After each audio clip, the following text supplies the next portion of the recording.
started with my dad, Robert F. Talbott, who moved here after being married in Carmel in 1946. We moved here in late 1949, early 50. And my dad loved mountains. He loved to be on top. He had to have a view. So with that in mind, there were only 1,200 people when we moved to Carmel Valley in 1950. It was almost a dirt road, potholes. He found this property in 1961 and bought it. 2 miles up, there were 5 partners, and he wanted the top of the mountain, and there was no electricity, of course. It's a pretty great story. My dad and I decided to open a vineyard, to start a vineyard from scratch. Did you ever have any experience with vineyards or wine? Only drinking wine. Oh, good. That's good experience.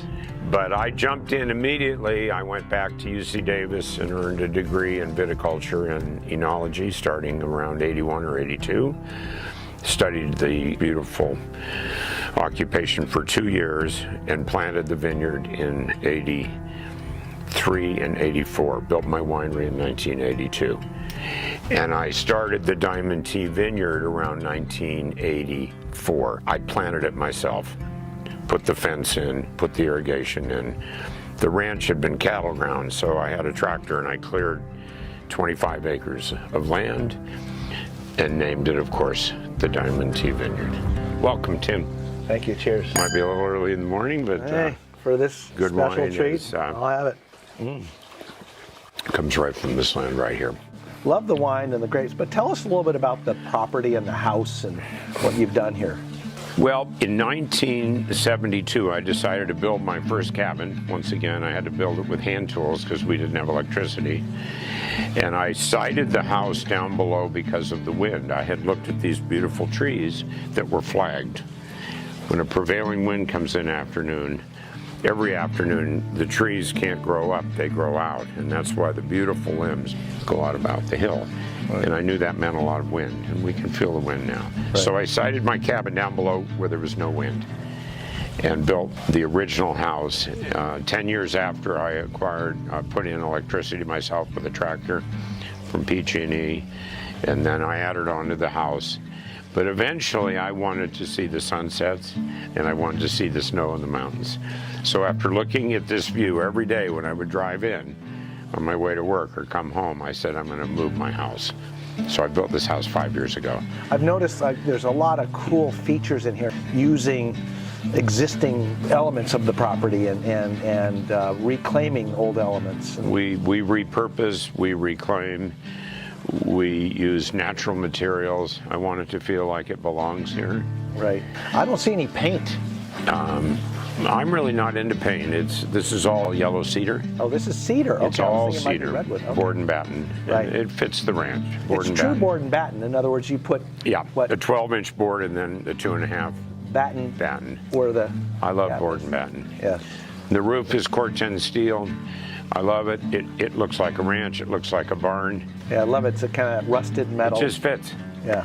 It fits. And then you've done these patios with natural stone and some landscaping around the house. But not much. The grapes are the landscaping. I love old things. I love to repurpose. We had a moto gallery in the center because I was building my museum, and I probably overdid it. We had 6 motorcycles in the moto gallery. Right. My wife finally said, I think we should have 3.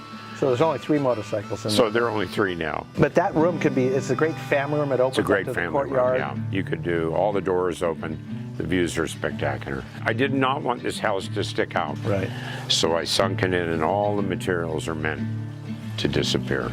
This stone is somewhere around the 15th century. It came from France. It was a road. Where'd you find it? Jean Deluce bought a road. Jean Deluce, yes. He bought 8 miles of road, brought it over, repurposed it for patios, and then paved the road. I thought it was brilliant. Oh, so he bought the road and agreed to pave it? He bought the road. He said, I'll give you a nice modern road, but I'll take your old stones. And the stones were hand cut 500 years ago.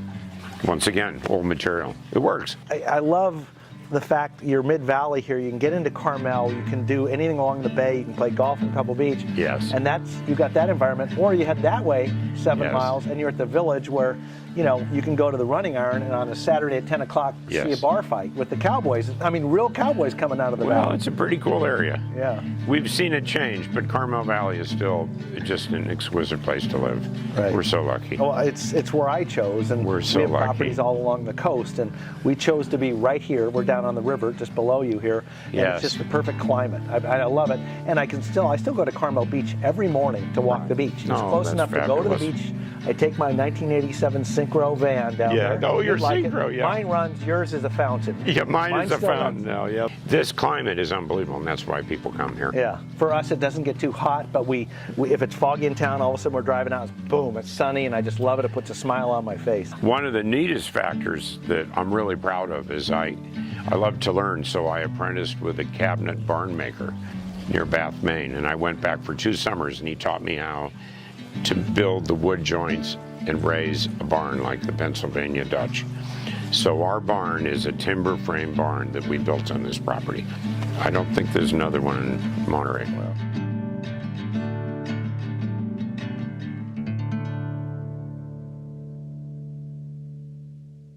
Well, I envisioned this barn. We started from scratch with an idea. I went to Maine and apprenticed with a barn builder who taught me how to do mortise and tenon joints, no nails. 2 years I worked with him in Maine, and then he came out and we erected the barn. It looks And like it's 100 years old. Well, the wood is actually from a dairy barn north of Shasta that was built in 1848, before the Civil War. So that's why it looks 100 years old. The rest of it was built in the 70s. And then you I and wanted to put bicycles in it, you want bicycles and eventually motorcycles. awesome. So hence, it's the bike barn, I love the smell. isn't it? It's cedar, once Cedar, again. I love it. It's cedar, and this barn went up in one afternoon, believe it or not. A barn raising. Barn raising. We brought all the neighbors in, and we had a wonderful party afterwards, and it was standing at the end of the day. Were you guys standing at the end of the night? Well, we had a party. And after years of bicycles that are all in Carmel now, I had about 35 bicycles in here. That switched to about 35 motorcycles, and that was the beginning of the museum. Great. They're all down in the museum now.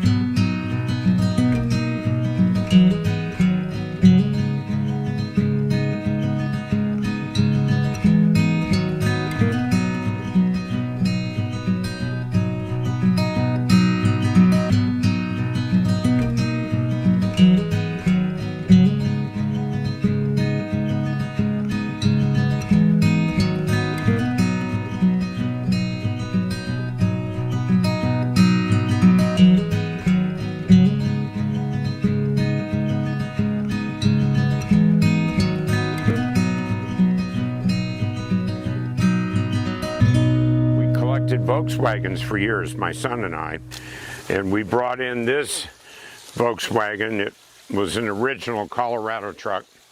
You can see from the plate. We used the motor and the transmission, and I didn't have the heart to throw it away, so we made a fountain out of it. Oh, I love it. And it's been here for 20 plus years. It's become an old friend.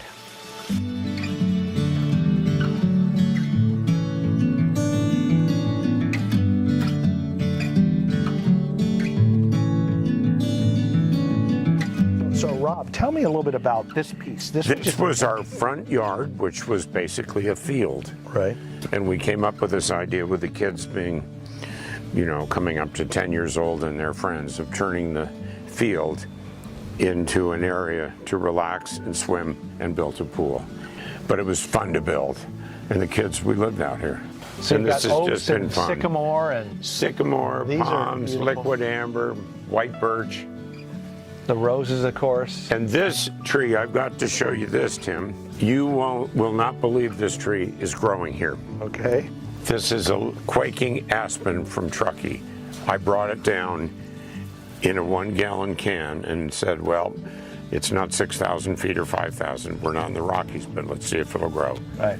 That quaking aspen came from Truckee. That's an aspen why, yeah, tree that in is- Monterey. It's got to be the only one. Look at the roots. Aren't the roots amazing? Yeah. Now these aren't grapes. This is what. It looks like Is it ivy? It's an ivy. But this is how many roots. So did you plant this as We well? planted this once again. It was that big. And it's growing that. Isn't that fun? We eventually added an Italian pizza oven, and it makes the best pizza. So Rob, there's so many beautiful spots on your ranch, but show me your favorite place on this whole ranch. Well, I think we're going to go to the wine cellar. Would you like to see the wine cellar? I spent a lot of time studying wine and drinking wine and storing wine in the cellar. I built it without a compressor. I built it to be natural into the earth. So it's about 60 to 70% buried. The sun never hits it.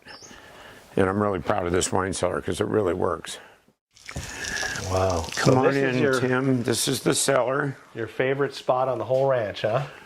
And especially on a hot day. These doors are very thick. We hand built them. You got double doors, I see. So you've got a wall that's extremely thick, double doors, and I want you to listen to it shut. It's a great sound.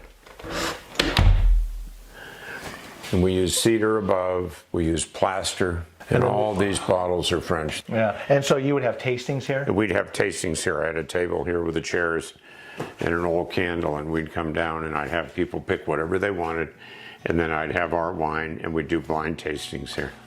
And then what's on this wall here?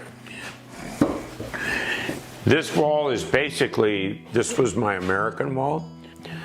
Predominantly, this was the French wall, and I marked them here. And what are you going to do with this wine? Well, I'm considering, if we find the right buyer who loves wine, including this in the sale. That's what I'm considering at this point. That'd be fantastic. There's some great history here.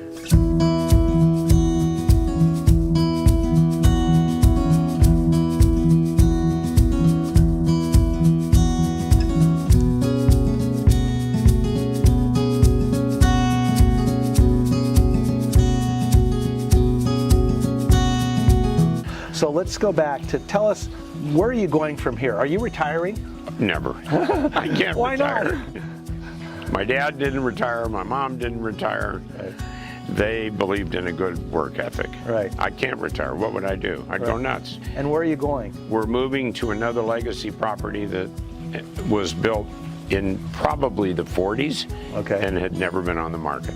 My father, myself, my children were raised there, so that's three generations. 3 generations have been here. So this truly is generations in the making. It takes time to build something like this. I mean, So I don't think this could be duplicated. I don't know how you could.